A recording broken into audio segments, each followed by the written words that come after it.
Magandang araw sa inyong lahat, lalong-lalo na sa inyong mga taga-subaybay sa inyong YouTube channel. Ako si Rodora, isang simpleng babae na lumaki sa tabi ng palayan. Wala kaming yaman, pero masaya kami. Tahimik ang buhay sa baryo, walang gulo, walang ingay, puro chismis lang paminsan-minsan. Nagsimula ang lahat isang linggo matapos ang pista, may sayawan sa plaza noon. May banda, may lampara, may mga lasing na sigaw ng Viva San Antonio. Ang pinsan kong si Imelda, sumama sa prosesyon. Nakaputing bestida, may bulaklak sa buhok. Sobrang ganda niya noon, parang hindi pwedeng lapitan. Mahinhin si Imelda, madasalin. Tipong hindi mo aakalaing magka-interes sa kahit anong masama. Pero pagkatapos ng pista, bigla siyang nagkasakit. Akala namin ubot sipon lang. Mainit ang katawan niya. Inuubo, sumisinghot. Sabi ng lola namin, baka nausog. Pinapahiran namin ng lana, sinasahuran ng dahon ng alagaw. Pero imbes na gumaling, lalo siyang humina. May mga araw na wala siya sa sarili. Tulala lang sa sahig, parang may tinititigan. Minsan bigla na lang umiiyak. Minsan naman tatawa siya ng wala sa oras. At isang gabi, dun ko unang nakita, nagising ako sa lakas ng ubo niya. Sumilip ako sa kwarto niya, nakayuko siya sa sahig, parang sumusuka. Pero ang inilabas niya, itim na parang langis, malapot, amoy sunog na goma. At sa mukha niya, may takot. Hindi ko alam kung saan nanggagaling. Kinabukasan, dinala namin siya sa albularyong ng kabilang baryo. Pero hindi siya tinanggap. Hindi ko kaya yan, sabi ng matanda. Iba yang sakit ng pinsan mo. At doon dumating si Albularyong Eranio. Bago lang siya sa baryo. Galing daw sa norte. May kakaibang presensya. Lagi siyang nakaitim. Laging may hawak na baston. Mabango siya, pero hindi bango ng pabango. Amoy insenso. Parang may sinusunog na dahon sa paligid niya kahit wala namang usok. Sa unang tingin, mukhang matino. Galang ang mga matatanda sa kanya. Marunong siyang magbulong. May hawak siyang makalumang librong Latin ang sulat. Pero may napansin ako, iba kung tumingin si Eranio kay Imelda. Hindi siya tumitingin na parang manggagamot. Parang hayok, parang gutom. Para siyang asong gutom na pinakitaan ng sariwang karne. Sa tuwing titingnan niya si Imelda, natitigilan siya. Mapapatingin sa labi, sa leeg, sa dibdib. Tinanong ko ang lola ko, Lola, hindi ba kayo naiilang? Sa kanya? Sabi lang ng lola, kung gumagaling ang may sakit, wag na tayong kumontra. Pero hindi siya gumagaling. Sa halip, mas lumalala si Imelda. Tuwing gagamutin siya, gusto ni Eranio, silang dalawa lang sa loob ng kubo. Ayaw niya ng may bantay. Makakagambala kayo sa espiritu, sabi niya. Hindi kami pumalag kasi gusto naming gumaling si Imelda. Pero isang araw, nakita ko siyang lumabas ng kubo. Namumutla. Nanginginig, parang hindi makalakad ng maayos. Tinanong ko siya, anong ginagawa sa'yo ni Eranio sa loob? Napatingin lang siya sa akin. Tumulo, ing luha niya. Wala siyang sinabi. Pero sapat na ang tingin niya para maintindihan ko. Hindi lang katawan ni Imelda ang gusto niyang gamutin. Gusto niya itong angkinin. Lumipas ang ilang araw. Habang tumitindi ang sakit ni Imelda, mas nagiging mapusok si Eranio. Isang gabi, nakita ko siyang lasing sa tindahan ni Aling Fe. Nagtatalak, may aswang sa baryong to, sigaw niya. Gusto kunin ng babae, pero hindi ko hahayaang maagaw siya. Lahat na tahimik, walang nakaintindi kung anong babae ang tinutukoy niya. Pero ako, alam ko. Si Imelda, kinabukasan, kumalat ang chismis. May umatake raw sa kubo. Ni Eranio, may kumalmot daw sa bubong. May narinig na malalalim na unggol. Sabi ni Eranio, aswang yon. Gusto kunin si Imelda, pero hindi ko hahayaang maagaw siya sa akin. Pero may hindi alam ang lahat. Nung pista, bago pa siya naging tagapaggamot, nakita ko siyang may sinindihang kandila sa gitna ng gubat. May sinulat siyang orasyon sa dahon ng saging. Tinusok ito sa lupa, tapos pinulungan. At mula noon, nagkasakit si Imelda. Hindi aswang ang nagpasimuno ng lahat. Si Eranio mismo ang gumawa ng orasyon. Ginamit niya ang pista bilang pantakip. Ginamit niya ang pagkaalbularyong para mailapit si Imelda sa kanya. At ang pinakamasahol, ginagamit niya ang ritual para pagsamantalahan ng pinsan ko. Pero ang gulong sinimulan niya. Hindi niya alam, may mas malakas na nilalang na nagmamasid. Sa dilim, isang gabi, bumuhos ang ulan, malakas. Nagkakandara ang isara ng mga tao, ang mga bintana. Pero may sigaw na pumunit sa katahimikan mula sa kubo ni Eranio. Takbo kami ng ilang lalaki papunta roon. Pagdating namin, basag ang pinto.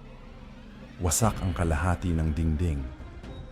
May amoy na parang malansa, parang dugo na may sunog, at si Eranio, patay, nakadapa siya sa lupa. Durog ang mukha, parang nilapa ng hayop. Ang mga mata niya, nakadilat. Nakanganga, may bakas ng takot sa labi. Si Imelda, nakita namin sa sulok ng kubo. Dugwa ng palad, nanginginig, umiiyak. Pero buhay, akala namin. Tapos na ang delubyo. Pero bago kami lumabas ng kubo, napalingon ako sa bintana. At sa gitna ng ulan, may nakita akong nilalang, matangkad, payat, may mahahabang kuko. Ang mga mata niya, dilaw, kumikislap. Nakatitig lang siya sa akin, hindi gumagalaw. Parang sinasabi ng tingin niya, "Huwag ako mabahala." At sa isang iglap, nawala siya sa likod ng ulan at dilim.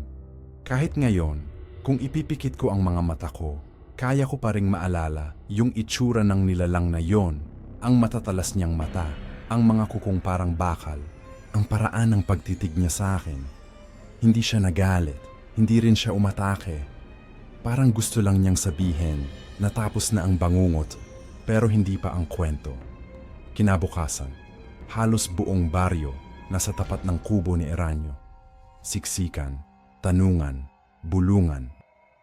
Ang sabi ng mga pulis, animal attack. Pero wala namang hayop sa San Antonio na kayang durugin ang mukha ng tao ng ganon. Wala ring magnanakaw, wala ring bakas ng tao. Yung katawan niya parang hindi basta pinatay, parang pinagdusahan. Si Imelda, di makausap. Nakatulala lang habang nakaupo sa banig. Ang palad niya balot ng benda, pero wala siyang maalala. Akala niya, inatake raw siya ng halimaw, pero pinrotektahan daw siya ni Eranio. Hindi ko siya makausap ng maayos. Tuwing tatanungin ko siya kung anong naaalala niya, umiiyak lang siya o tahimik lang. Parang may pader sa loob ng utak niya na pilit isinasara ang lahat ng nangyari. Pero hindi ko kaya ang pananahimik. Ilang araw matapos ilibing si Eranio, may dumating na matandang babae sa bahay namin. Payat, kuba, may balabal, parang lola mula sa lumang panahon. Wala siyang pangalan. Wala siyang ipinakilalang sarili, tahimik siyang naupo sa gilid ng silong at tinawag ako sa pangalan. Rodora, sabi niya, alam ko ang nakita mo noong gabi. Natigilan ako. Alam mo ba kung bakit hindi namatay si Imelda? Dahil may nagbabantay sa kanya. Hindi tao, hindi demonyo. Isang nilalang na matagal nang itinakda para protektahan ang dugo ninyo. Tumingin lang ako sa kanya, hindi makapaniwala. Bago mamatay ang lola ng lola mo, gumawa siya ng kasunduan. Isang anting-anting, isang pangako. Ipinamana niya ito sa anak niyang babae at sa anak ng anak, hanggang kay Imelda. At ngayon, gumising na ang tagabantay, parang may malamig na hangin na dumaan sa batok ko. Ano pong ibig ninyong sabihin? Tanong ko. Isang uri ng aswang yon. Ang tawag naming doon ay tagabantay. Pero hindi siya pumapatay para kumain. Pumapatay siya para mangprotekta. Hindi ko alam kung matatakot ba ako o maniniwala. Pero nagkakabit-kabit ang lahat. Ang pagkakasakit ni Imelda, ang kakaibang kilos ni Eranio, at ang nilalang na nakita ko sa gitna ng ulan. Nang gabing yon, hindi ako nakatulog. Umuulang na naman. Hindi na ganon kalakas, pero sapat para tabunan ang mga yabag sa labas. Habang yakap ko ang kumot, may narinig akong mahihinang katok sa bintana. Tok, tok, tok. Dahan-dahan, akong tumingin. And doon ko siya muling nakita. Nakatayo sa labas. Sa ilalim ng punong mangga, ang nilalang, hindi siya gumagalaw. Hindi siya lumalapit. Pero alam kong alam niyang gising ako. Kinabukasan, sa unang pagkakataon, nagsalita ulit si Imelda. May panaginip ako, sabi niya.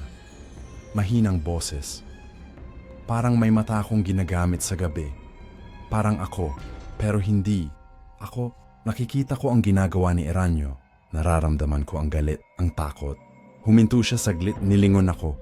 Ako yung sumira sa pinto. Parang may humigpit sa dibdib ko. Ako yung kumuha sa kanya. Hindi ko alam kung paano, pero yung katawan ko parang sinaniban. Hindi ako nakapagsalita. Hindi ko alam kung ano ang iisipin. Pero bago pa man ako makapagtanong, nagsalita siyang muli. Hindi ako takot sa kanya, Rodora. Sa nilalang na, yon, hindi siya halimaw. Bumuntong hininga siya. Pero natatakot ako sa sarili ko. Doon, ko naintindihan na hindi lang basta tagabantay ang nilalang. Bahagi siya ni Imelda. Isang gabi, bumisita ako sa lumang kubo ni Eranio. Gabi na noon at walang gustong lumapit doon dahil may multo raw. Pero dala ng kuryosidad at takot, dinala ko ang lampara at pumasok. Amoy, sunog pa rin ang loob. May mga bakas pa ng dugo sa sahig. Pero sa isang sulok, may nakita akong kahon. Lumang kahon, may kandadong bakal. Pinilit ko itong buksan at sa loob, may mga papel na may sulat na Latin. May mga larawang may mga kakaibang simbolo at isang maliit na banga. Binuksan ko ang takip ng banga at agad akong napaatras. Amoy bulok na laman. Amoy kamatayan. Sa loob, may itim na likido. Parang langis.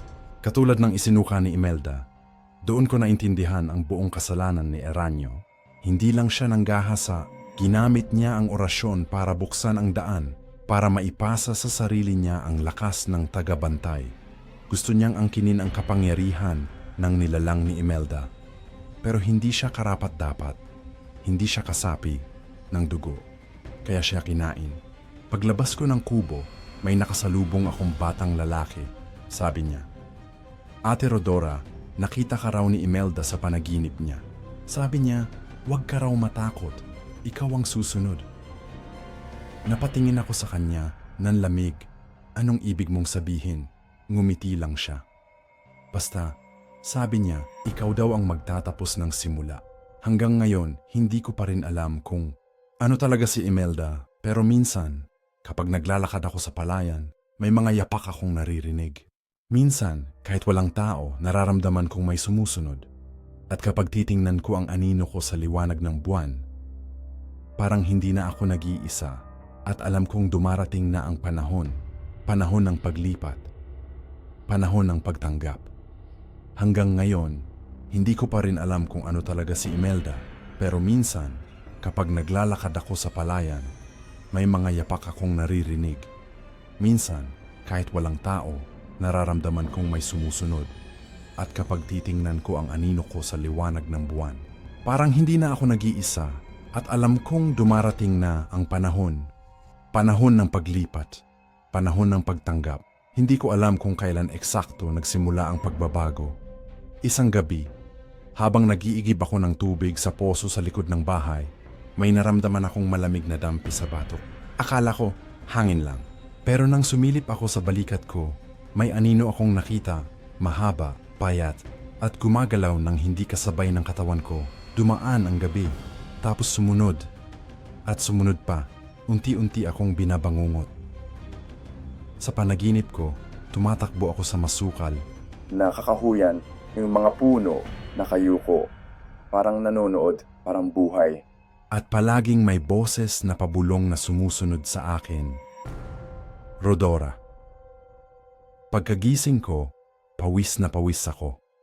Nanginginig. Pero hindi dahil sa takot, kundi dahil sa parang may hinahanap ang katawan ko. Parang may kulang.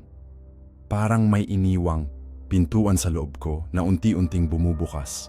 At hindi ko alam kung kaya ko pa itong isara. Noong ikapitong gabi, hindi ako nagising sa bangungot. Nagising ako sa katahimikan. Hindi ko maipaliwanag. Pero naramdaman kong hindi na ako nag-iisa. Sa loob ng katawan ko, may bahagi sa akin na hindi ko kilala. Matapang, mabangis, tahimik, pero nagmamasid. Napansin ko ring nagbabago ang pandinig ko.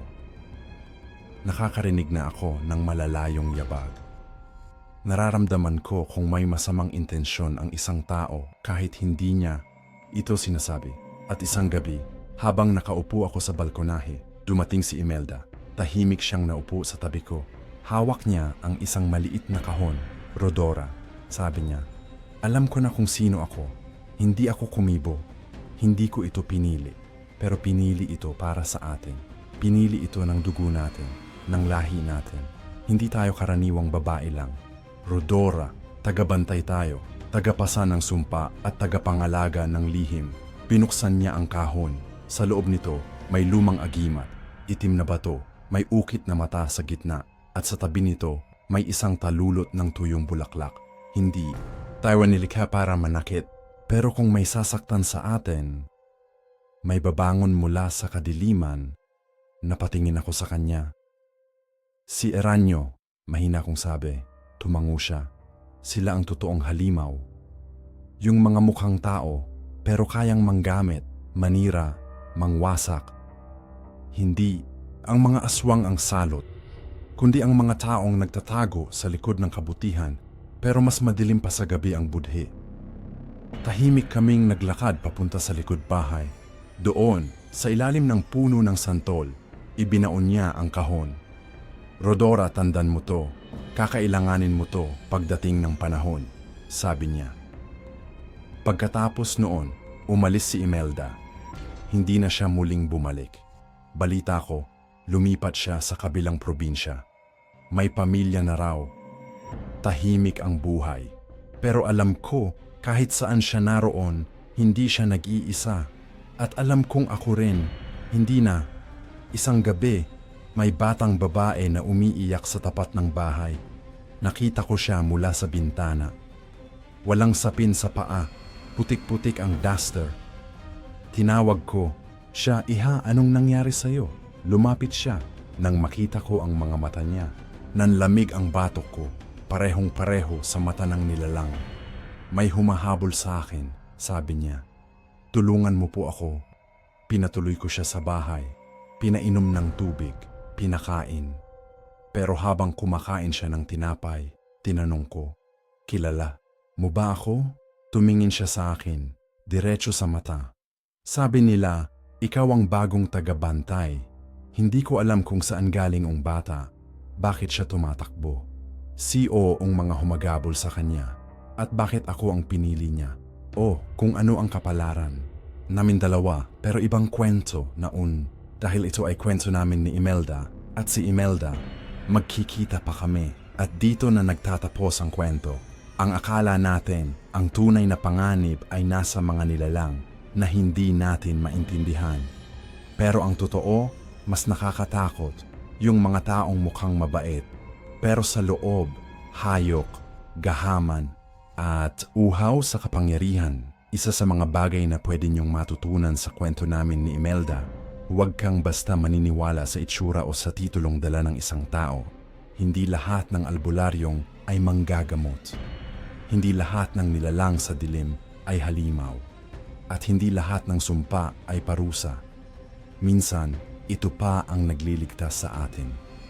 Kaya ngayon, tuwing gabi, sinisilip ko pa rin ang gilid ng bahay. Sa tuwing may maririnig akong kuliglig o tunog ng hangin sa kawayan, alam kong hindi ako nag-iisa at hindi ako natatakot. Dahil ngayon, ako na ang bantay. Kung gusto nyo ng mga ganitong kwento, huwag kalimutang mag-subscribe. Nagbabahagi ako ng kwento 3 beses sa isang linggo. Yung mga tipong hindi mo alam kung totoo nga ba o baka nangyari na rin sa iyo noon. Mag-ingat ka lagi sa gabi. Dahil baka ikaw na ang susunod na mapili. Kung nagustuhan nyo ang ating kwento, maaari sana mag-subscribe, like and share na din. Maraming salamat po.